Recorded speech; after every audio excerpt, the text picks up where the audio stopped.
sentado Dios trajo a mi corazón una carga y quiero orar por unas personas que son las personas que yo personalmente he visto aquí en la gloria de Dios, que no las veo ya, pero que las he visto aquí en esta casa, y hice una lista de ellas. De pronto es posible que me salten algunas, pero que yo personalmente he visto aquí, que he tenido la oportunidad de saludarles, de darles un apretón de manos, un abrazo, y no que lo haya visto por ahí de vez en cuando, sino que lo he visto muy constante dentro de la iglesia. Y quiero que oremos. El orden de los factores no altera el producto, yo solamente voy a decir los nombres y quiero que oremos por ellos y que usted le haga llegar este video a estas personas para que sepan que el Espíritu colocó en mi corazón el orar por ellas en esta mañana. Tengo a la hermana Silvia, que tengo entendido que es colombiana. La hermana Luz Marina, que también la he visto varias veces aquí. Yo sé que ella vive en New York, pero asiste bastante aquí. El hermano Ervin y la hermana Rosana, que también lo he visto varias veces acá. Con ellos lo he visto al hermano Isaías, también que lo he visto aquí. El hermano Santos, que no lo veo ni el mes pasado, ni ese tampoco. La hermana Cora, que tampoco la vi ni el mes pasado, ni tampoco la veo ahora. La hermana Irma, la de Nicaragua, también. La hermana Marlene, no Marlene, sino hay otra Marlene, ¿sí? Llamarlo Marlene. La hermana Alicia, la recuerdo vagamente. La hermana Nancy, la compañera de Marlene, ¿cómo? De Maribel. Sí, no, es Nancy, la compañera de Maribel, que viene aquí también con ella. El hermano Juan de Dios, también. Y la hermana Sandra. Sí, son las personas que yo personalmente he visto aquí y que he tenido la oportunidad de orar por ellos, de bendecirles, de darles un apretón de manos, un abrazo. Repito, de pronto me salta alguno, pero estas son las que tengo más grabadas. Yo les pido que me pongan de pie, por favor, y vamos a orar por ellas. Vamos a orar por ellas para que sea Dios obrando en sus vidas, ayudándoles, cualquier situación que tengan, cualquier situación que estén pasando, que Dios se glorifique en ellos, los conduzca, los lleve al lugar donde Dios quiere que ellos estén para que puedan crecer espiritualmente, desarrollarse y dar el fruto deseado. Padre, tu palabra dice que donde hayan 2 o 3 congregados juntos en tu nombre, allí estarás tú. También tu palabra dice que donde 2 o 3 de nosotros nos pongamos de acuerdo, Señor, lo que pidamos nos será hecho por nuestro Padre que está en los cielos. Hoy ya vemos más de 3, por ende tú estás aquí. Y nos ponemos todos de acuerdo, Señor amado, y pedimos y oramos en el nombre de Jesucristo por la vida de nuestra hermana Silvia, donde quiera que se halle, por la vida de nuestra hermana Luz Marina, Señor amado. Oramos por Ervin, Señor amado, y Rosana, su esposa, sus 2 críos. Oramos por Isaías, papito Dios, por nuestro hermano Santos también. Oramos por nuestra hermana Cora, Señor amado, por nuestra hermana Irma también, Señor amado. Oramos por nuestra hermana Marlene. Oramos también por nuestra hermana Alicia, por la hermana Nancy, Señor amado, por el hermano Juan de Dios, por la hermana Sandra. Oramos para que tú envíes tus ángeles y que sean ellos acampando alrededor de ellos, alrededor de sus casas, de sus hogares, de sus familias, guardando su salud, guardando sus finanzas, guardándole de toda obra del mal, de todo poder del infierno, de toda astucia satánica. Pero también oramos para que tú les guardes y les libres de toda falsa doctrina, Señor,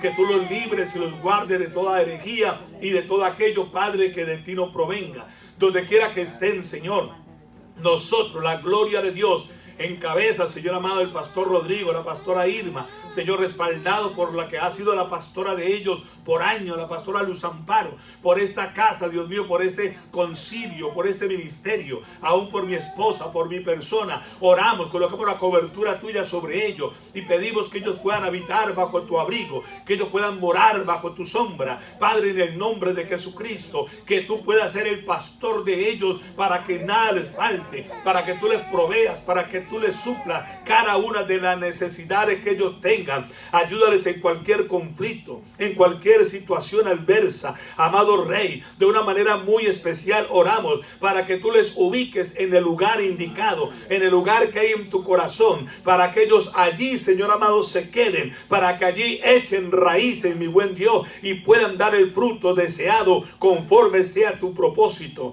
Sabemos de que el diablo no quiere, Señor, que ellos den fruto. Tu palabra dice que el hacha está colocada a la raíz de los árboles que no dan fruto y que el árbol que no produce será cortado y echado al fuego. Sabemos de que el diablo no quiere que ellos den fruto, por eso los tiene de un lugar a otro. Padre, por eso quizás no hay una estabilidad en sus vidas, Señor amado, en cualquier área, sea matrimonial, sea sentimental, emocional, sea familiar, sea económica, sea espiritual, sea ministerial. Padre, no, el diablo no quiere que echen raíces para que no den el fruto deseado y sean cortados, pero nosotros reprendemos cualquier cosa que de ti no provenga, aquello que los agobia, que los aflige, que los atormenta, que les hace daño. En el nombre de Jesús de Nazaret lo echamos fuera por el poder de tu palabra, Dios, y por el poder de tu sangre. Oramos, Dios mío, para que tú les alumbres el entendimiento y ellos puedan entender los planes, el propósito, el diseño que en tu corazón hay para sus vidas, que puedan comprender que son un propósito divino, Señor amado, que no son casualidades, que no son coincidencias, que no están aquí por el azar, sino que tú los tienes en este país, en esta nación, que nacieron X día a través de los padres tal, Padre, en el nombre de Jesús, y que hoy, a la edad que tienen hasta el día de hoy, tú les has guardado. Continuarás guardando sus vidas, continuarás protegiéndolo, continuarás bendiciéndolo en gran manera, Señor, en el nombre de Jesucristo. Que les sea revelado que Jesucristo salva, que Jesucristo sana, que Jesucristo libera, que Jesucristo restaura, que Jesucristo bendice, que Jesucristo prospera y los puede conducir a la vida eterna. En el nombre de Jesucristo, todos nosotros, Señor amado, extendemos nuestras manos sobre ellos, donde quiera que estén, donde quiera que se encuentren, y pedimos que las manos tuyas sean sobre ellos, que tú los escondas en el hueco de tu mano, que tú los cuides como a la niña preciosa de tus ojos, y que tú los hagas prosperar y fructificar en el nombre poderoso de Jesús. Amén y amén. Y te brindamos un fuerte aplauso por la vida de ellos en el nombre glorioso de Jesús. Gracias por sus vidas y estamos agradecidos de que tú nos hayas permitido conocerles y que sean nuestros hermanos e hijos tuyos en Cristo Jesús. Amén y amén. Gloria a Dios. ¿Puede tomar su lugar, por favor? Vengo preñado de grandes cosas para ustedes. Quiero leerles antes de compartir el tema. Quiero leerles lo siguiente. Esta madrugada, muy temprano, yo oraba y el Espíritu de Dios me permitió, pues, paso estudiando y leí ciertas cosas que despertaron mi espíritu y me animaron a escribir estos 10 puntos. Ojo, esta no es la prédica, pero quiero decírselo como una forma introductoria. Me senté esta mañana con mi esposa, con uno de mis hijos, y les compartí algo sobre esto. 10 puntos, no le tengo nombre, pero lo quiero soltar ahí para que, si usted quiere, tome nota, o cuando yo salga, me dice, yo con mucho gusto se las digo para que usted las escriba y las tenga en su mente. Escuche esto. Número 1. Un salario es una droga que tu empleador te da para olvidar tus sueños. Lo pone a usted o a mí a trabajar por los sueños de él, por los sueños de ella, y olvidamos los nuestros. Eso hace un salario. 2. Si sigues esperando el momento adecuado para hacer algo, desperdiciarás toda tu vida y no pasará nada. 3. Perderás a muchos amigos cercanos cuando empieces a mejorar tu vida, porque no todo el mundo va a correr como corres tú. Tendrás que dejar pollos y gallinas en el camino si eres un águila. Alguien que diga amén. 4. Serás mucho más feliz cuando perdones a tus padres en vez de culparles por tus problemas. 5. Te vuelves más maduro cuando te entrenas para no tomar nada personalmente. 6. No necesitas 100 libros de autoayuda o 100 libros bíblicos. Todo lo que necesitas es acción y disciplina. Alguien que diga amén. Wow. 7. La misión más difícil es enfocarte en tus sueños y la tarea más fácil es quejarse. 8.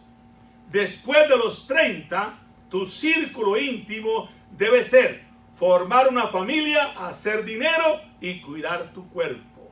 obviamente, sirviendo al Señor. Número 9. Las personas se quedan enredadas en relaciones tóxicas porque tienen miedo de quedarse solas. 10. Tu hoy es tu hoy, no será mañana. Por lo tanto, lo que vayas a hacer hoy, no lo hagas mañana. Cuando quiera, cuando salgamos, yo con mucho gusto le comparto esas perlas maravillosas. Abra su Biblia, por favor, segundo libro de Samuel. Quería dejarle eso como primicia. Segundo libro de Samuel, capítulo 6, verso 10 y 11. Vamos a hablar de el arca de Dios. Diga conmigo, el arca de Dios. Segundo libro de Samuel, capítulo 6, verso 10 y 11. Si lo tenga, diga conmigo amén, diga ya y dígame algo para yo saber que usted está aquí conmigo. Amén. ¿Cuántos vinieron a quedarse hasta las 6? Levante la mano. Amén. Bueno, se quedan solos porque yo me voy antes. Eso es seguro. Tengo una campaña a las 5 de la tarde y aquí salgo. Aleluya. ¿Ya lo tienen? Ok. Capítulo 6, verso 10 y verso 11. La poderosa palabra de Dios, la Biblia dice: de modo que David no quiso traer para sí el arca de Jehová a la ciudad de David, y la hizo llevar David a casa de Obed-edom Geteo. Y estuvo el arca de Jehová en casa de Obed-edom Geteo 3 meses, y bendijo Jehová a Obed-edom y a toda su casa. Padre, gracias. He leído tu palabra, yo sé por experiencia propia que ya no regresa vacía. Oramos en el nombre de Jesús y te rogamos que tú hables a nuestras vidas. Exhórtanos, edifícanos, consuélanos para la honra y gloria, papá, de tu santo y de tu precioso nombre, en el glorioso nombre de Jesús. Amén y amén. Tome su lugar. El arca de Dios. Para textualizar o colocarnos en contexto un poco, yo sé que aquí yo tengo maestros de la palabra, tengo teólogos delante de mí y también tengo personas que quizás no han estudiado muy bien la Biblia. Entonces necesito, como para ponerlo en el contexto, tengo que ir bien al texto.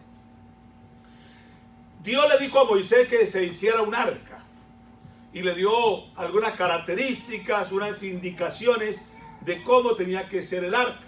Ese arca significa la presencia de Dios. Le digo que le hiciera de madera de acacia, que la pintara de tal forma, que hiciera tal, bueno, algunas simbologías, y eso nos está hablando de la iglesia y también nos está hablando de Jesucristo. Ese arca acompañó al pueblo de Israel.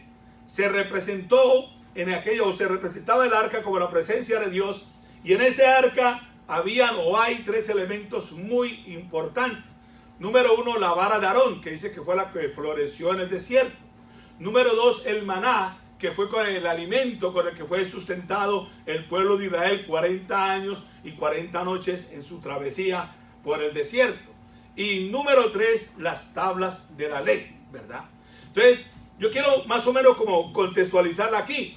Esa vara de Aarón también está hablando de la vara que tuvo Moisés, que Dios le entregó, la cual un día se convirtió en una culebra, y las varas de los brujos se convirtieron también en culebritas, en pequeñas serpientes, y dice que la vara de Moisés se devoró a las serpientes de los brujos. La vara de Aarón también está representando esa misma vara, la vara que también tenía un día Moisés, la cual levantó un día para abrir las aguas del Mar Rojo. Esa vara está representando poder, esa vara está representando autoridad, está representando gobierno, está representando señorío. En la Biblia usted va a encontrar varias veces términos que se mencionan como esa vara, que está hablando de eso. Es decir, en esa arca, la persona que tuviera, o el pueblo que tuviera el arca, quería decir que tenían poder, que tenían autoridad, que tenían gobierno, que tenían señorío. Pero también en el arca iba el maná, que significa el alimento. Quiere decir que mientras tuvieran el arca iba a haber provisión. No iba a faltar nada en sus mesas, no iba a faltar nada en sus casas. Siempre iba a haber en ellos y en sus familias la provisión de Dios. Y el arca, las tablas de la ley, está representando la palabra de Dios, la Biblia. Está hablando de la obediencia absoluta a ese Dios viviente. Que el que viva conforme a la palabra de Dios, Dios lo va a hacer prosperar. Dios lo va a bendecir en gran manera. Eso dice la Escritura, Deuteronomio, que es uno de los libros de la Torá. Está hablando del capítulo 28, del verso 1 al 15, las bendiciones que vienen por causa de la obediencia. Es decir, que mientras ellos cargaran el arca, estaba seguro para ellos el poder de Dios. Estaba seguro para ellos la provisión de Dios y estaba seguro totalmente para ellos la obediencia y sujeción a ese Dios maravilloso. Y dice la Escritura que esa arca, en el transcurrir del tiempo, esa arca se perdió. Esa arca quedó en las manos de los filisteos. Esa arca también representa la nube que cubría el pueblo de Israel cuando salió del desierto. Los cubría del sol canicular para que ese sol no afectara, no le hiciera daño. También representa la columna de fuego que los acompañó en el desierto. Eso quiere decir que para ellos ese arca simbolizaba demasiado. Era un tesoro demasiado preciado. Pero por causa del pecado, de la desobediencia, el arca es robada, el arca es quitada del pueblo de Israel. Y el pueblo de Israel empieza una hecatombe, un caos social, político, cultural, económico, de una manera terrible. Esta fue una de las razones por las cuales, o la razón más importante por la cual Saúl pecó, porque no tenía el arca. Saúl pecó, Saúl desobedeció, Saúl, amado hermano, terminó en las manos de una adivina y para terminar, terminó suicidándose, porque no tenía el arca. Por eso fue que el pueblo de Israel cayó en ese caos tan terrible, que fue humillado por un solo hombre, un ejército impresionante, lo humilló un solo hombre lo sacó corriendo al ejército del Dios viviente, un solo hombre llamado Goliat. Cayó en vergüenza, cayó en humillación, cayeron en crisis, cayeron en hambre, cayeron en una gran cantidad de problemas porque no tenían el arca. Después de esto dice la Biblia que Dios unge a un muchachito llamado David. Ya conocemos la historia, así que vamos a omitirla.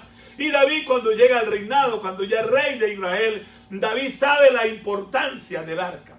Sabe que por la carencia del arca fue que el pueblo de Israel fracasó, que por eso fue que fracasó su primer rey llamado Saúl. Entonces David dice: voy a traer el arca de Dios a Jerusalén. Jerusalén significa la ciudad del gran Dios. Es decir, David tenía un gran celo por la presencia de Dios. David estaba totalmente convencido que para él poder triunfar como rey, para poder hacer las cosas conforme a la voluntad y conforme al propósito de Dios, necesitaba la presencia de Dios. La presencia de Dios se define en dos palabras. Una es Shekinah, que significa eso, presencia de Dios. La otra es Kabod, que significa gloria de Dios.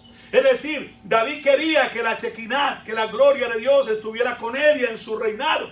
David quería que la autoridad, que el poder, que el gobierno, que el señorío que representaba la vara estuviera en su mano. David quería que el maná, que la provisión que estaba en el arca siempre estuviera en su pueblo, que nada le faltara a su pueblo, que nada le faltara a aquellos a los cuales él iba a guiar. De hecho, yo no sé si usted lo ha leído, dice la Biblia que David en una de sus fiestas repartió pan a toda la gente, porque ese era como el símbolo de la provisión. Entonces David sabía que mientras estuviera el arca tendría ese poder, tendría la provisión y tendría la palabra de Dios. El pueblo iba a obedecer, el pueblo iba a caminar conforme a los preceptos bíblicos y conforme a lo que él les iba a decir. David sabía la importancia del arca y él dijo: yo voy a traer el arca. Y se fue a traer el arca, y dice la Biblia, amado hermano, que cuando venían trayendo el arca para Jerusalén, los bueyes tropezaron. Y en ese momento llegó un hombre llamado Usa y extendió las manos para agarrar el arca. Y la Biblia dice que automáticamente cayó muerto. Esto muestra que la presencia de Dios es celosa. Esto muestra que no todo el mundo está apto para tocar la presencia de Dios. Esto muestra que la Shekinah, que la gloria de Dios, el Señor nunca la va a compartir con los seres humanos. Esto muestra que nosotros necesitamos tener una limpieza de manos, una limpieza de corazón para poder acercarnos al arca de Dios, a la presencia del Señor. Esto muestra una gran simbología. El tema es de que David se da cuenta de que no puede transportar el arca.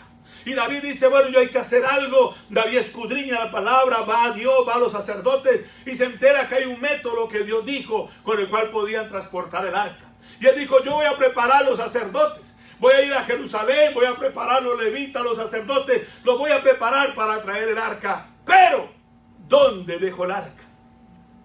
Y esto parece ser como si no importara, ¿no? David no podía seguir con el arca. porque definitivamente no podía traer esos bueyes y llevar el arca a Jerusalén. Entonces estaba en medio del camino con el arca, con su ejército, con los soldados, con la gente que había ido a buscar el arca, pero no podía seguir, porque todo aquel que tocara el arca se moría.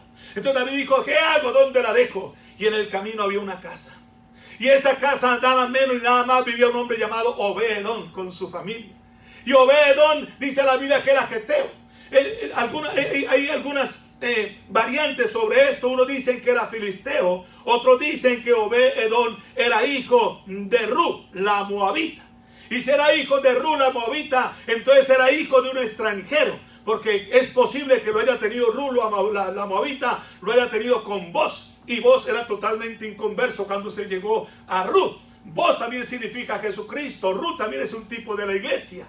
Pero eso deja dicho de que en cierta forma Obed-Edom quizás no era un israelita, no era un judío, que muy posiblemente no sabía la importancia del arca.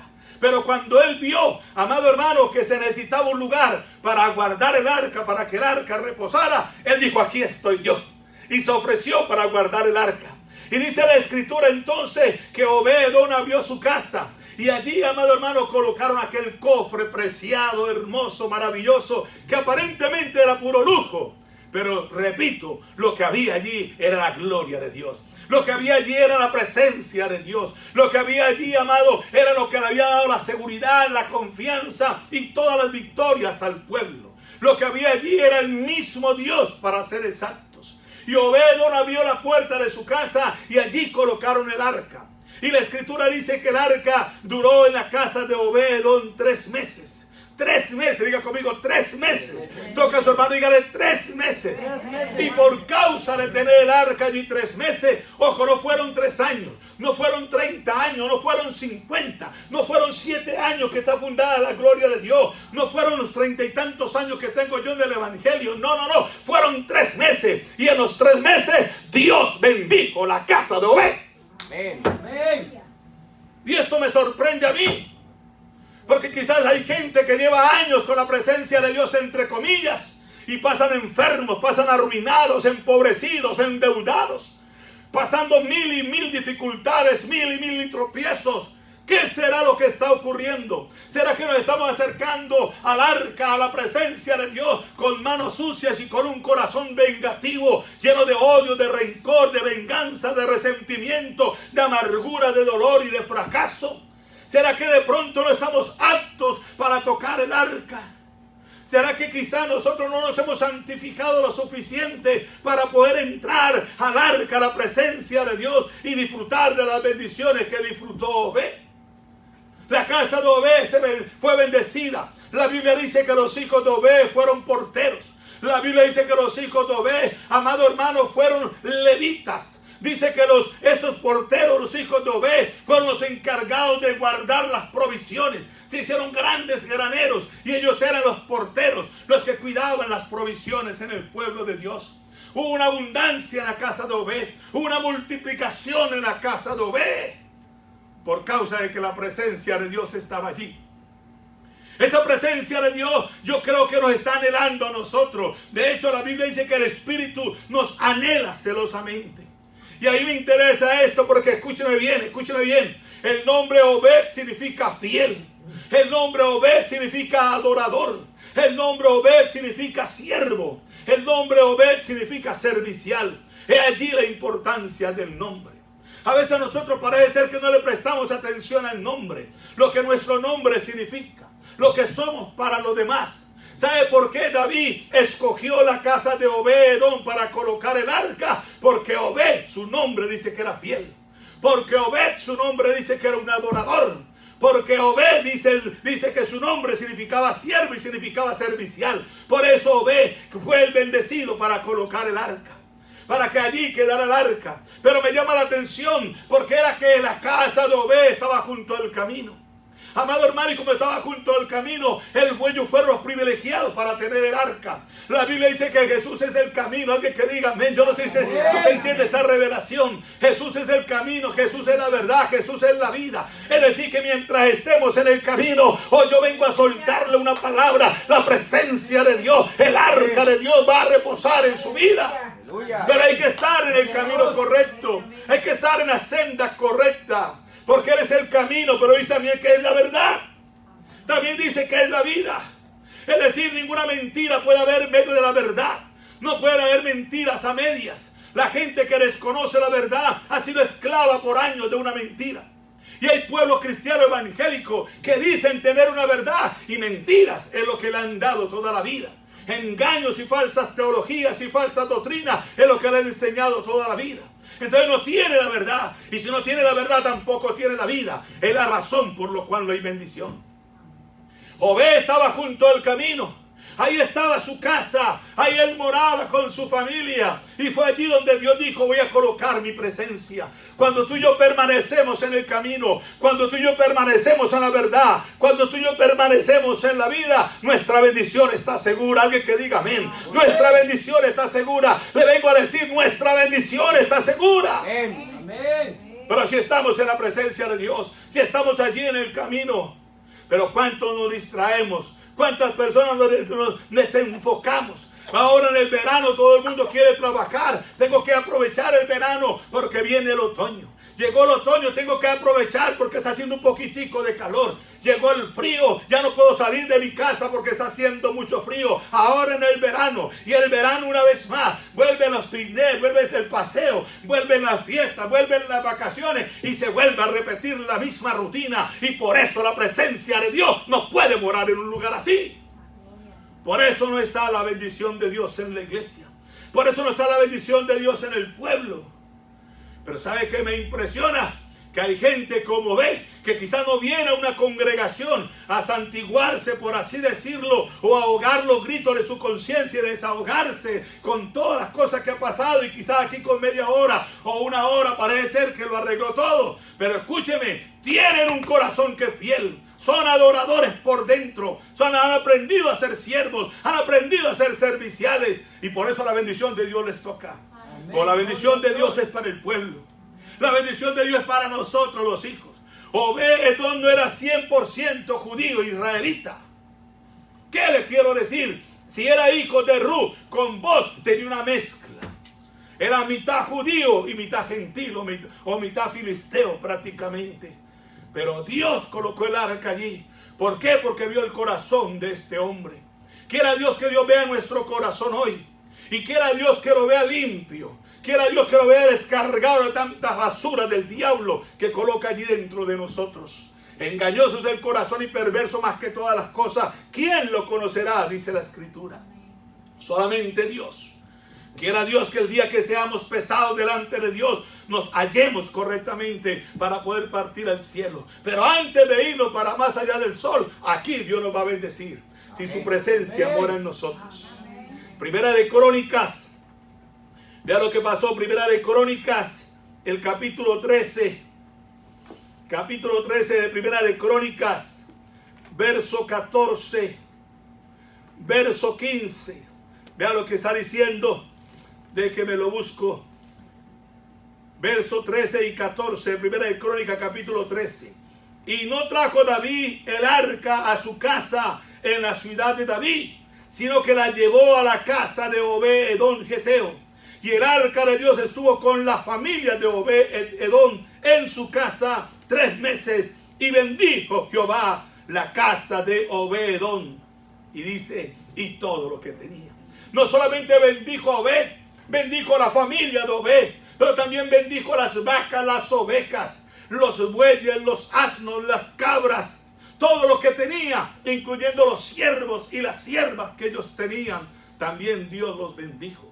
Lo que pasa cuando un hombre o una mujer de Dios está bajo aquella presencia, lo que ocurre cuando tú y yo estamos bajo el arca, lo que ocurre cuando estamos allí, ¿sabe qué va a pasar? Que el poder, la autoridad, el gobierno, el señorío de Dios está en nosotros. ¿Sabe qué va a pasar? Que la provisión está en nosotros. No va a faltar nada en nuestras casas, no va a faltar nada en nuestras mesas. Pero aparte de eso, la gente caminará en obediencia, en rectitud, conforme a la palabra de Dios.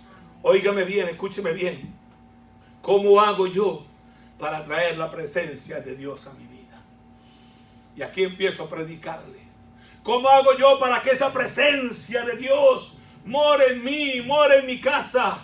Yo le puedo dar algunas armas o algunas estrategias, algunos modos. Por ejemplo, le puedo decir algo.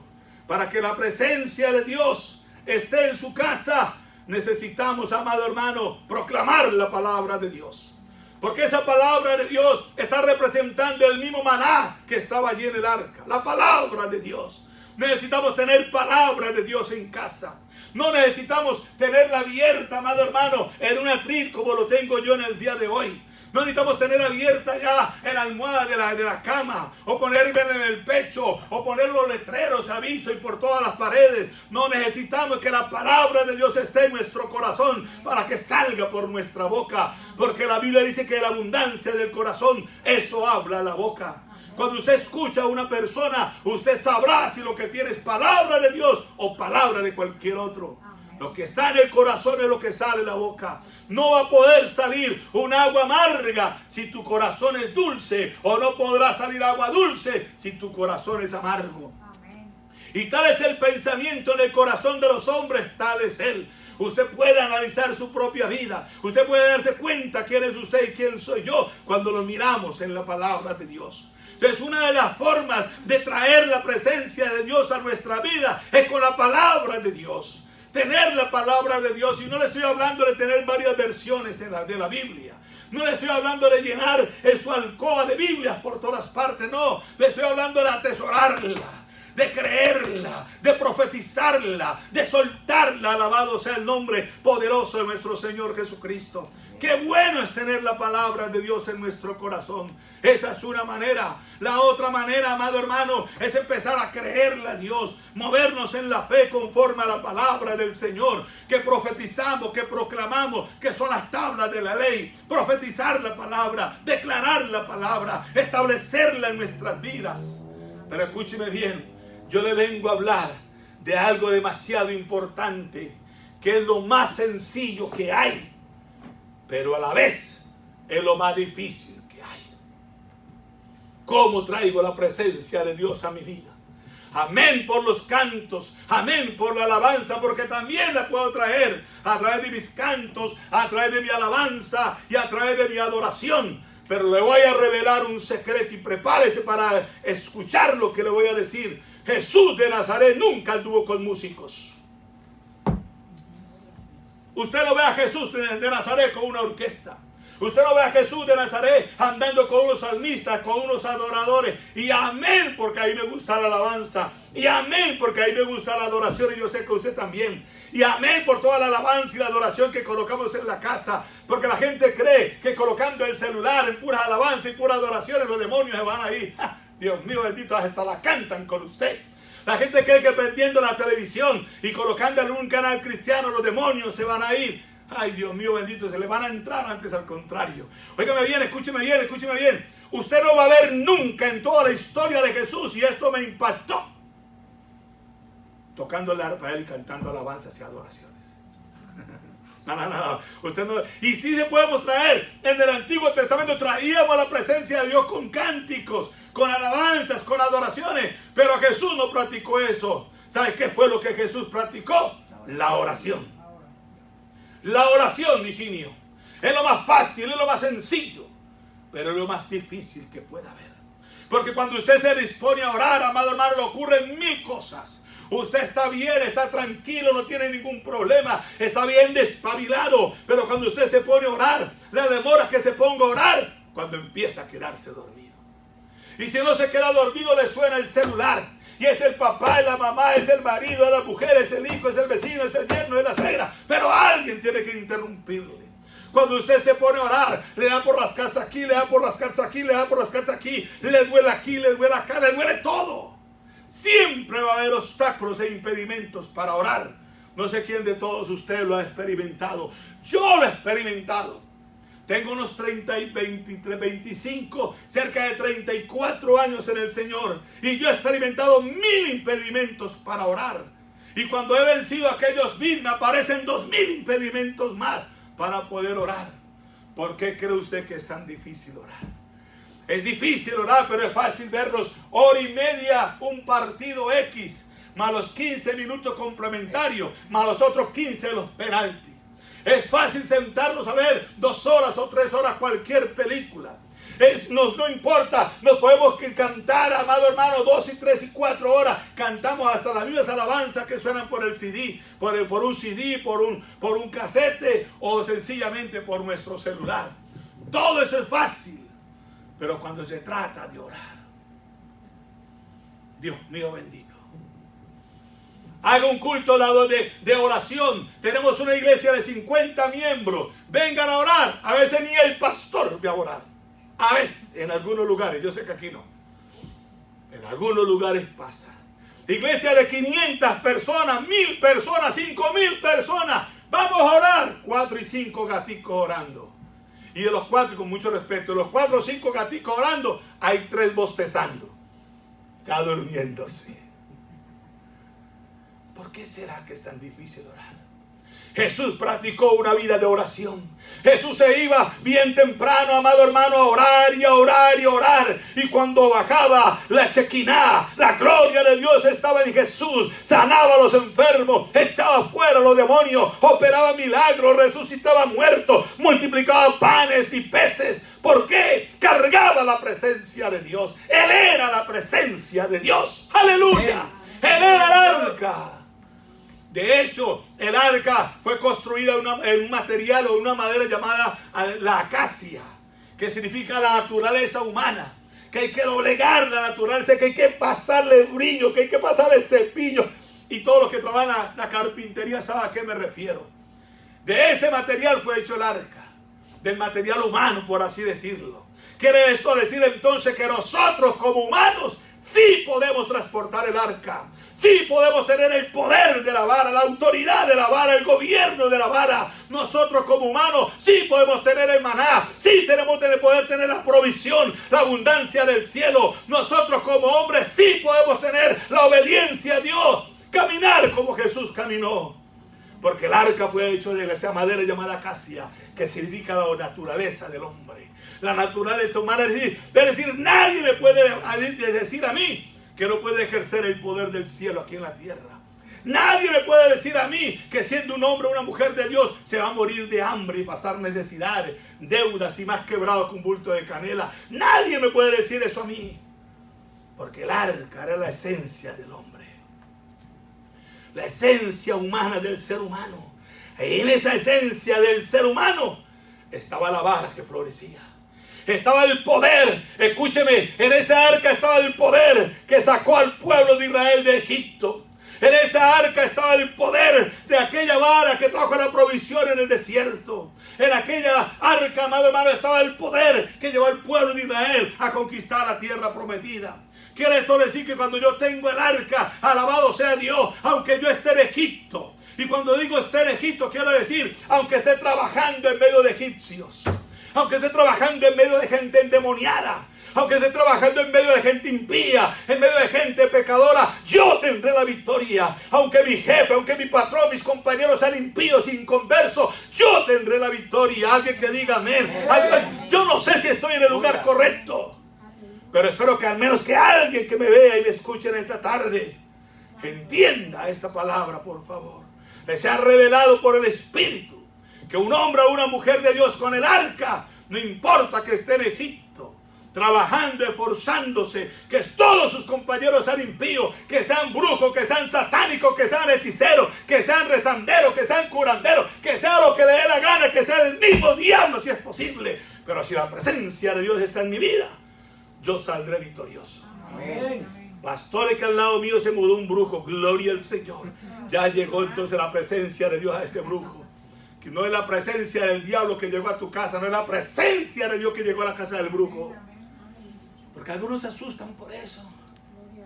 Porque tienen un brujo, un satánico, un hechicero al lado. Porque ven a gente tatuada o que tiene una cantidad de pensamientos errados. Que porque piensa que tal persona es vicioso, es drogadicto, es alcohólico, no se puede reunir con ella, no lo puede tocar, no le puede hablar, no lo puede abrazar. Ojo, santamente hablando.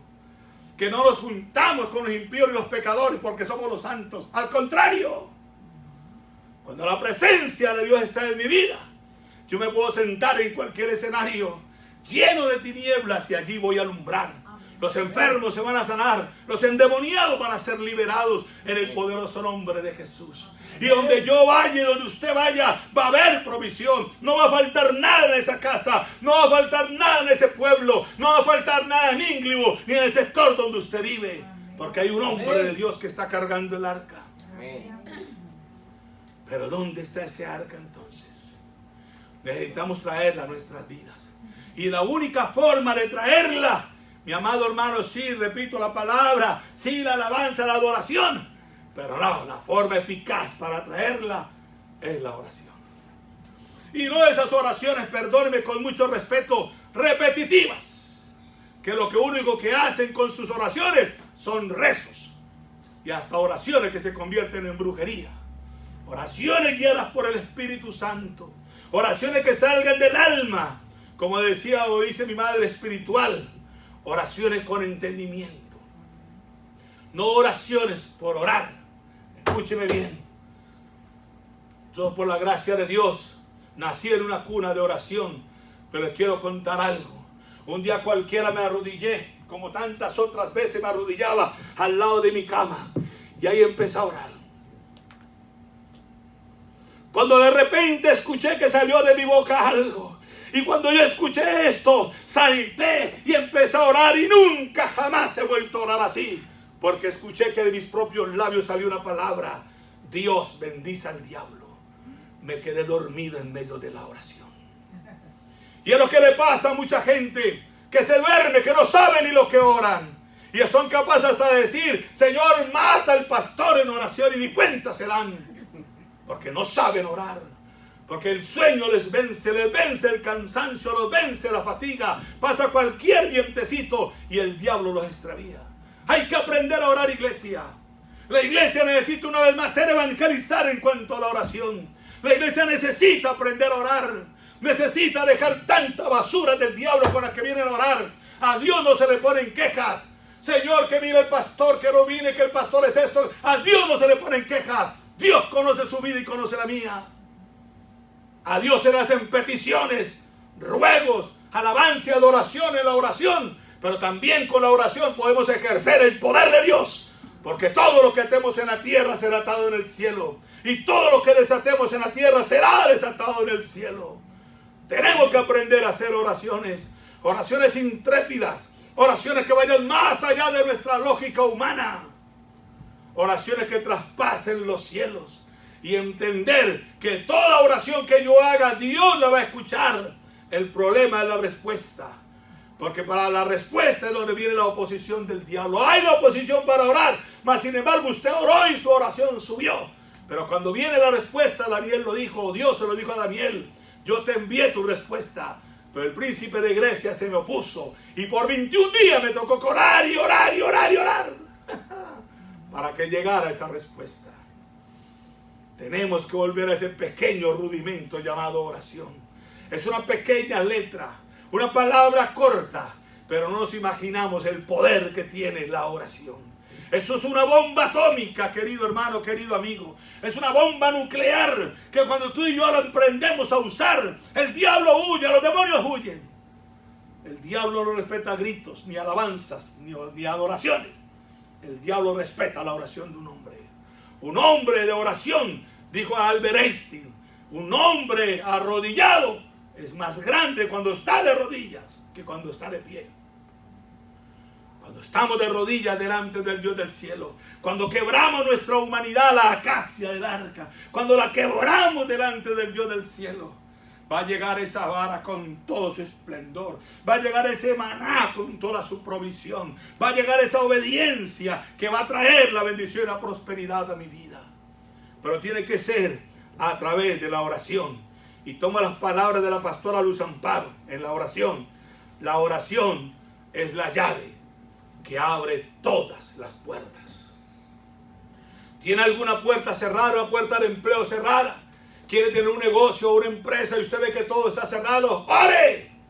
¿Quiere tener un matrimonio, una familia eficaz? ¡Ore! ¿Quiere tener un ministerio eficaz? ¡Ore! Pero ore conforme a la voluntad y el propósito de Dios. Con mucho respeto. Aprendamos a orar. Jeremías dijo, o el Espíritu de Dios a través de Jeremías, en el capítulo 33, verso 3, dijo: clama a mí y yo te voy a responder. Y esa palabra clamar a mí me ha impactado, porque la palabra clamar significa gritar en voz en cuello.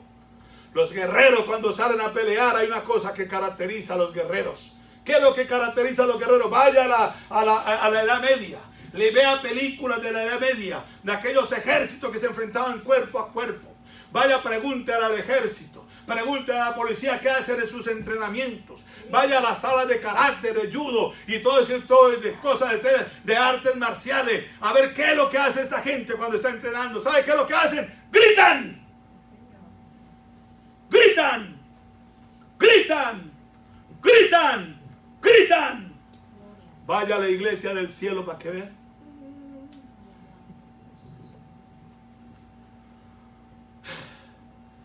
Dios, porque no tiene a nadie más quien pedirle, pero imagínense a Dios tocándole la cabeza y dice: ay, yo, Dios mío, ¿qué hago con este muchacho?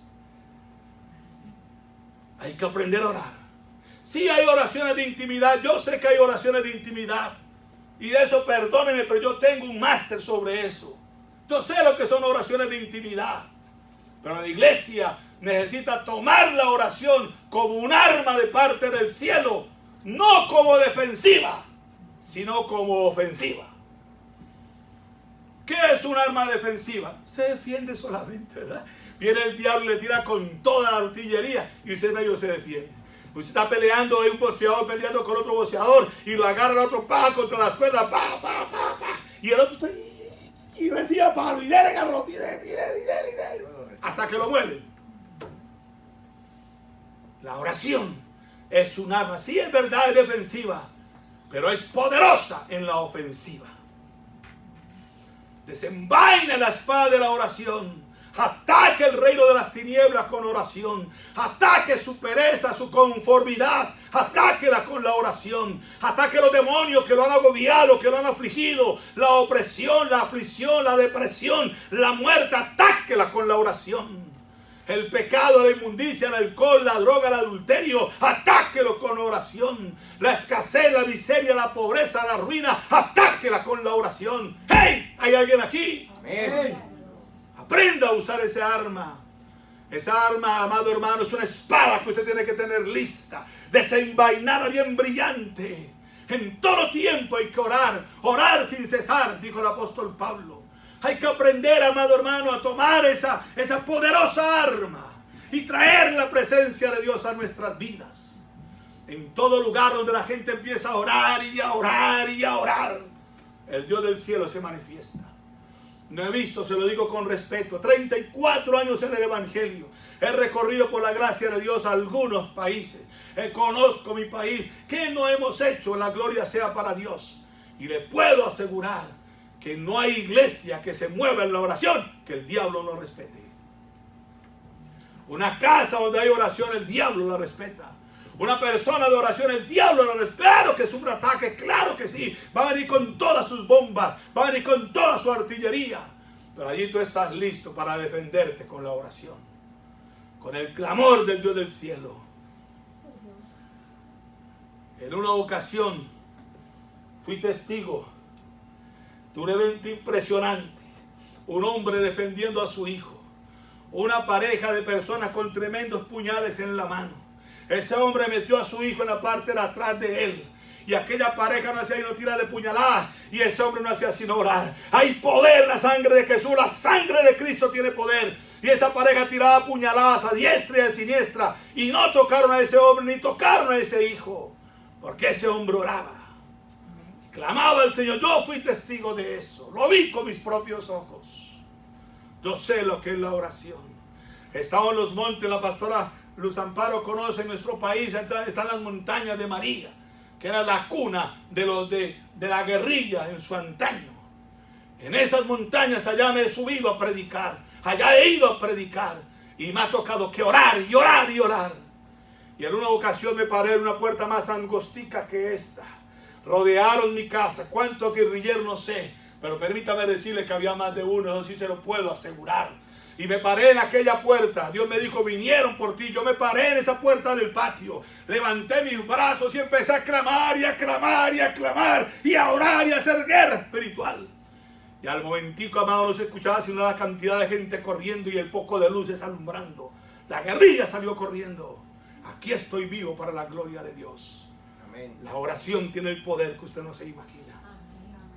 Y le puedo contar cualquier cantidad de milagros que yo mismo lo he presenciado con mis ojos a través de la oración. Es lo más fácil que hay, Higinio, pero es lo más difícil. No hay hombre de Dios en el globo terráqueo que me pueda decir a mí que es fácil orar. Sí es fácil, pero es lo más difícil. Siempre que vas a orar, algo empieza a pasar. Algo sucede, se te cae el niño y se parte la cabeza. Algo pasa, pero algo tiene que ocurrir para desenfocarte de la oración. Jeremías lo dijo: clama a mí, yo te responderé.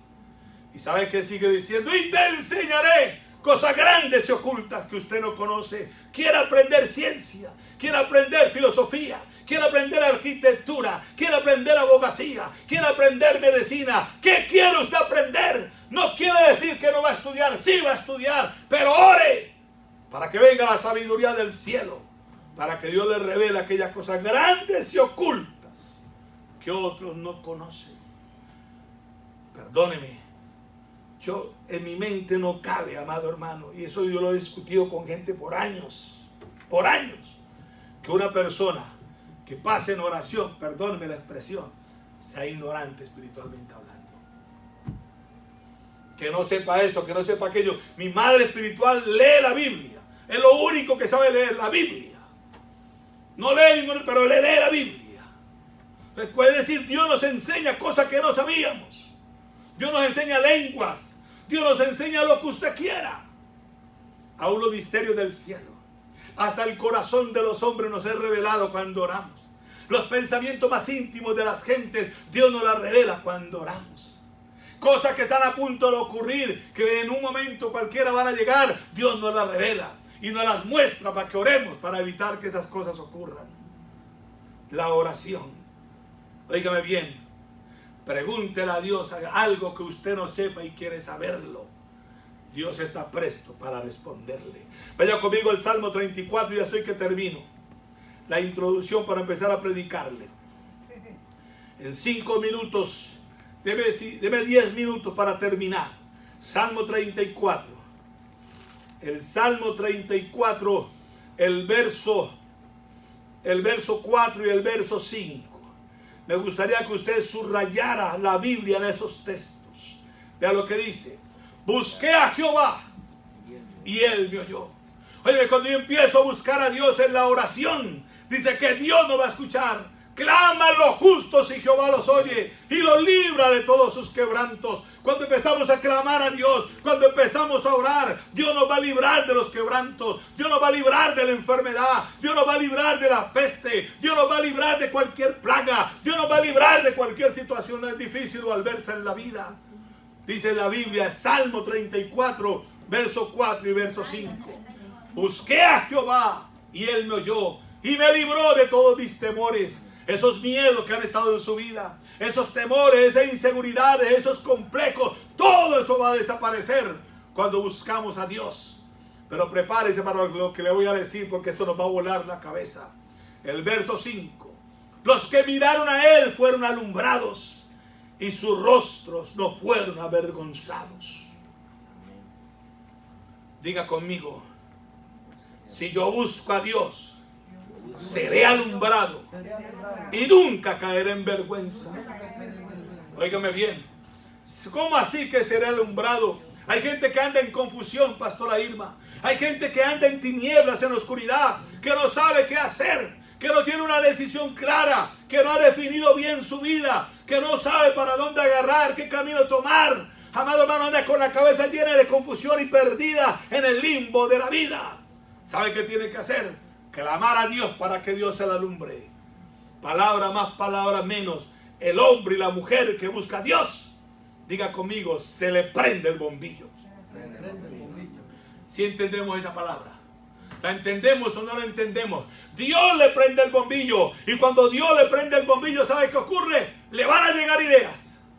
Cuando Dios le prende el bombillo, le van a llegar ideas. Cuando Dios le prende el bombillo, le van a llegar proyectos. Cuando Dios le prende el bombillo, le van a llegar sueños. Es decir, usted va a empezar a tener ideas que antes no tenía. Y usted no sabía cómo trabajar, no sabía cómo hacer esto, no sabía cómo hacer aquello. Pero usted empezó a orar y de repente, ay, sí, lo puedo hacer así. Y puedo hacer esto y puedo hacer aquello. Por eso entonces dice la Biblia que Dios bendijo la casa de Obed. Esa palabra me gusta. Dios bendijo la casa de Obed. En la casa de Obed-Edom no hubo ruina. En la casa de Obed-Edom no hubo deuda. En la casa de Obed-Edom no hubo tragedias. No hubo muertes antes de tiempo. En la casa de Obed-Edom no hubieron cosas o circunstancias difíciles o tan adversas en la vida como muchos cristianos hoy estamos pasando. Porque se le prendió el bombillo. Se le prendió el bombillo. Así. Se le prendió el bombillo. Por eso dice la Biblia que Salomón un día Dios se lo encontró. ¿Dónde se encontró Dios a Salomón? En una fiesta. No, se lo encontró en el templo. ¿Qué cree usted que estaba haciendo Salomón en el templo? Allí estaba orando. ¡Aleluya! Estaba en la presencia del Padre. Allí oraba, allí clamaba, allí intercedía delante de Dios del cielo. Y de repente vino el Señor y dijo: Salomón, ¿qué quieres que te haga? ¿Sabe usted por qué Salomón pidió sabiduría y no riquezas? ¿Ah? Ya vienen incluidas, ¿seguro? Hey, ¿seguro? Ya vienen incluidas. No, Salomón no pidió riqueza porque ya tenía riquezas. Su papá, no el suyo, Higinio, sino el papá de él, llamado David, le había dejado riqueza. Le había dejado para construir el templo, para construir su casa, para vivir amplia y abundantemente. Salomón tenía riqueza, lo que no tenía era sabiduría. Y por eso le dijo Dios: dame sabiduría para manejar las riquezas, muchacho. Dios le prendió el bombillo.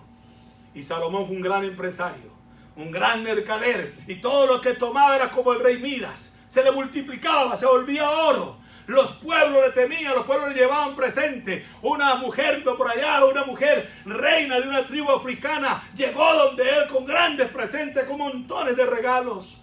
La gente le ponía a disposición los bosques, la madera, todo lo que él quisiera. Ahí estaba, piedras preciosas, oro, platino, petróleo, lo que quiera lo tenía Salomón.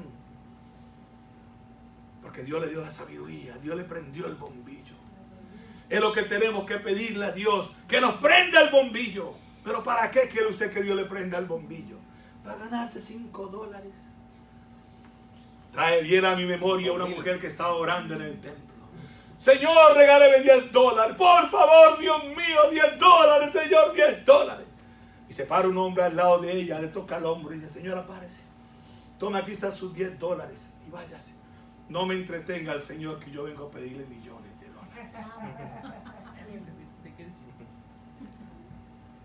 Dios quiere prenderte el bombillo. Dios quiere alumbrarte para que nunca jamás vuelvas a caer en vergüenza. Y yo estoy orando por esto. Y ahora me he vuelto a agarrar. Este venido retomando promesas que a mí Dios me había dado en oración, que por alguna razón de la vida parece ser que las había archivado en el tiempo que tengo aquí en USA. Pero la estoy retomando otra vez. Dios, alúmbrame el bombillo. ¿Cómo hago? Ilumíname, Señor, dame ideas. Dame proyectos, Señor. Los sueños que tengo, yo anhelo que se cumplan. Diga conmigo: Dios, préndeme el bombillo. Dios te mostrará la salida y también la solución para que no caigamos en vergüenza. Dios nos va a dar la sabiduría necesaria. Óigame esto: Dios bendijo la casa de Obed-Edom. La presencia de Dios estuvo en la casa de Obed-Edom a través de la oración. Y vaya conmigo a la regla de oro para cerrar, porque no quiero que esta palabra le quede en su espíritu, le quede en su corazón. Para mí es demasiado importante esta palabra que le voy a leer. Mateo capítulo 7, verso 7. Vea lo que dice. ¿Cómo orar? ¿Cómo orar? Aquí está una clave para que usted y yo podamos orar. Dice: pedid y se os dará. Hermano, yo reprendo en el nombre de Jesucristo toda la falsa humildad del pueblo de Dios, de la iglesia de Cristo. La gente se viste de una falsa humildad. No, a Dios no hay que pedir. Solamente hay que adorarle, hay que cantarle, hay que darle gracias. Entonces, ¿a quién le vas a pedir si es el dueño del oro y de la plata? Del mundo y su plenitud, y todas las cosas que en el mundo hay, que en el mundo existen, le pertenecen a Dios. A tu papá y a mi papá, a nuestro Padre le pertenece todo. Pedid, se os dará, buscad y hallaréis, llamáis, os abrirá. Y escúcheme, y no me venga a decir que esta palabra es espiritual, porque la gente todo lo espiritualiza. Esto es material. Escucha lo que dice: ¿qué hombre hay de vosotros que si su hijo le pide pan? Eso es material. Es material. No es material. No es material. ¿Qué hombre hay de vosotros que si tu hijo te pide un pan, le vas a dar una piedra? Si tu hijo te pide un pescado, le vas a dar una serpiente. Eso es cosa material. Está hablando de comida, de la provisión. Está hablando de la abundancia. Ahí no está hablando del pan espiritual, de oración, de vigilia, de ayuno, de lenguas, de profecía, de dones. No. Está hablando de cosas materiales. De cosas materiales. Pidan cosas materiales. Busquen cosas materiales. Llamen las cosas materiales. Pidan para que reciban las cosas materiales que ustedes necesitan. Busquen las cosas materiales que ustedes necesitan. Llamen las cosas materiales que ustedes necesitan. Porque si nosotros, que tenemos una naturaleza caída, si mi hijo me pide un pan, yo puedo estar enojado con cualquiera de mis hijos, porque me he enojado, porque soy un ser humano, me he enojado con ellos. Levanta aquí la mano el que nunca se ha enojado, para orar por usted que se vaya derechito para el cielo, porque está en lugar equivocado. Me he enojado con mis hijos, puedo estar bravísimo con mis hijos, pero nunca les he negado el pan, nunca les he negado el alimento. Puedo estar comiendo y puede ser lo único que yo tenga en mi mesa, puede ser lo último que es más, como aquella viuda que lo único que tenía era un poquitico de pan y un poquitico de agua. Yo me la saco de mi boca para dársela a un hijo. Y creo que los que estamos aquí cualquiera haríamos eso. Yo lo hago.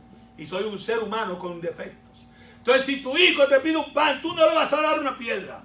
Si te pide un pescado, decirte lo que te pide, lo que tú estás comiendo, tú no le vas a dar una serpiente.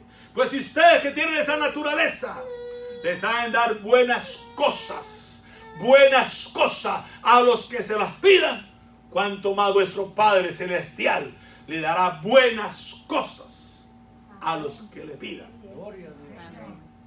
Traiga la presencia de Dios en oración, pero pídale a Dios que lo bendiga.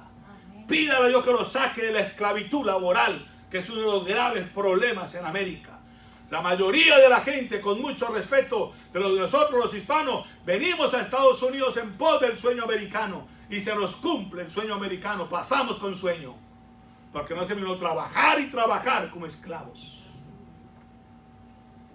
Pídale a Dios que lo bendiga, pídale a Dios que le dé un negocio, pídale a Dios que le dé una empresa, pídale a Dios que lo saque de esa esclavitud laboral, que usted tenga tiempo para Dios, para glorificar su nombre, para congregarse, para buscarle en todo tiempo. Cierro, no tengo más tiempo. Filipenses capítulo 4. El verso 6, el verso 19 dice que mi Dios pues suplirá todo lo que nos haga falta, conforme sea la abundancia de las riquezas de su gloria. Cuando vaya a orar, que debe de ser cada rato y cada instante, pídale a Dios que lo bendiga. A Dios se le pide sabiduría, claro que sí, pero ¿sabe qué es lo que hay que pedirle a Dios? Yo le voy a decir qué es lo que hay que pedirle a Dios. A partir de hoy le voy a decir qué es lo que usted tiene que pedirle a Dios. ¿Qué cree usted que es lo que usted tiene que pedirle a Dios? Fe. ¿Está seguro? Pídale a Dios lo que le falta. ¿Le da sabiduría qué? Ajá, ¿y dónde está la plata? Si está trabajando por $100 diarios. Sabiduría para administrar $100. Eran 5 y aumentaron. Sabiduría para, perdón, Higiene, sabiduría para pintar la casa. Pídale a Dios, sí, tiene un negocio, tiene una empresa, que le dé sabiduría para manejar 50, 100 empleados, 500, 1000. Amén. Que le dé sabiduría para manejar millones de dólares. Hay que pedirle a Dios lo que nos hace falta. Rodrigo no puede pedirle a Dios una esposa, ya tiene esposa, yo también tengo esposa. Ya no podemos pedirle a Dios una esposa. Pero sí podemos pedirle a Dios que nos dé una casa, que nos dé un carro, que nos dé una mansión, que nos dé un chalet, que nos dé un negocio, que nos dé una empresa, que nos dé facilidad. Y si nos toca que trabajar, pero hacerlo de una manera que yo pueda glorificar a Dios. Amén. Pídale a Dios lo que le hace falta. Salomón no le pidió dinero a Dios porque tenía dinero. Lo que necesitaba era sabiduría para manejarlo. Y Dios le dio sabiduría y administró también que fue, es y seguirá siendo el hombre más rico del mundo. El ciego Bartimeo estaba pidiendo limosna junto al camino. Y Jesús se le acercó y Jesús le dijo, ¿qué quieres que te haga? Bartimeo hubiera podido decir, una limonita por el amor de Dios. Porque eso era lo que él estaba pidiendo, ¿verdad? Eso era lo que él pedía, la limosna. El dinerito va a comer, una limonita por el amor de Dios, una limonita por el amor de Dios, una limonita. Y Jesús se le paró al frente, ¿qué quieres que te haga? Y él supo que era Jesús. Él dijo, Dios, todo me lo pierdo.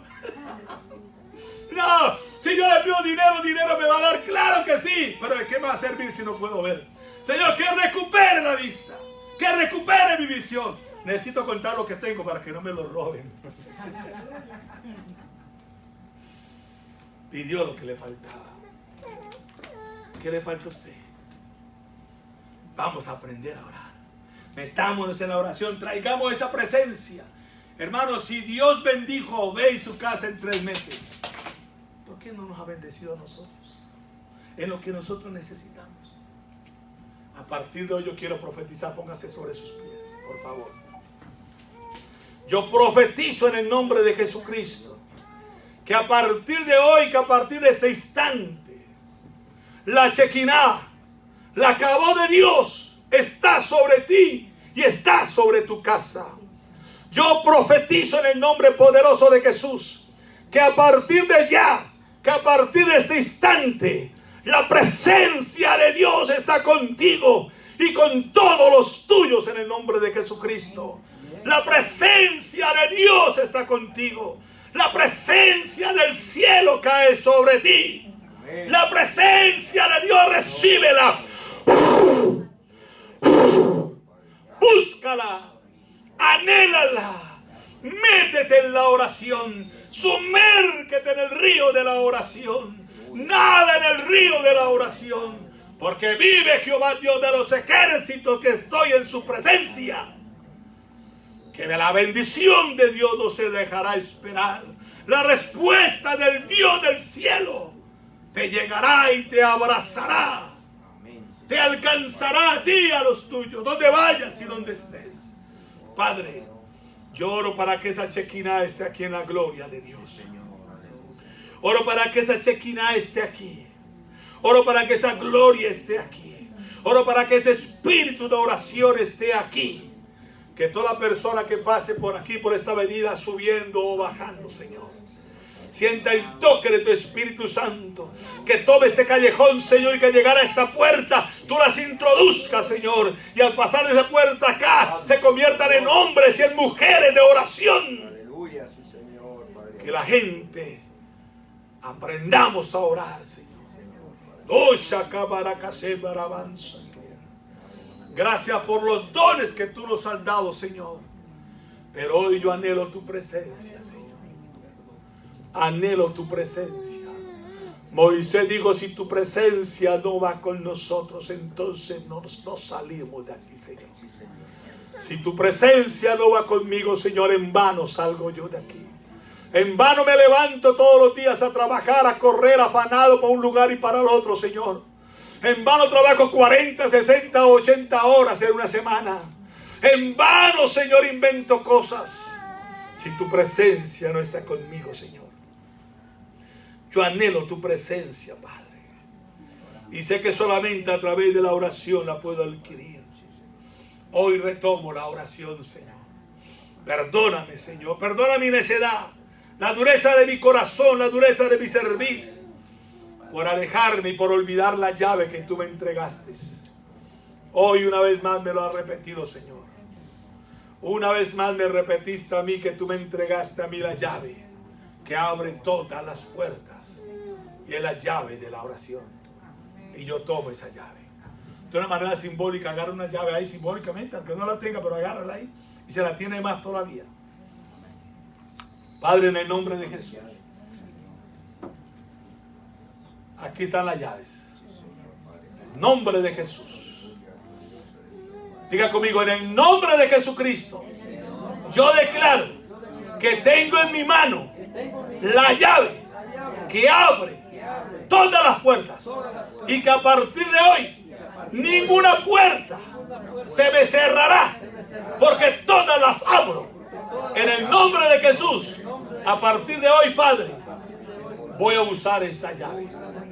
Bendíceme, Padre. Úngeme, Señor. Y ayúdame para que a partir de hoy yo pueda usar esta llave. En el nombre de Jesús. Amén y amén. Bríndele un fuerte aplauso al Señor. Dios le guarde.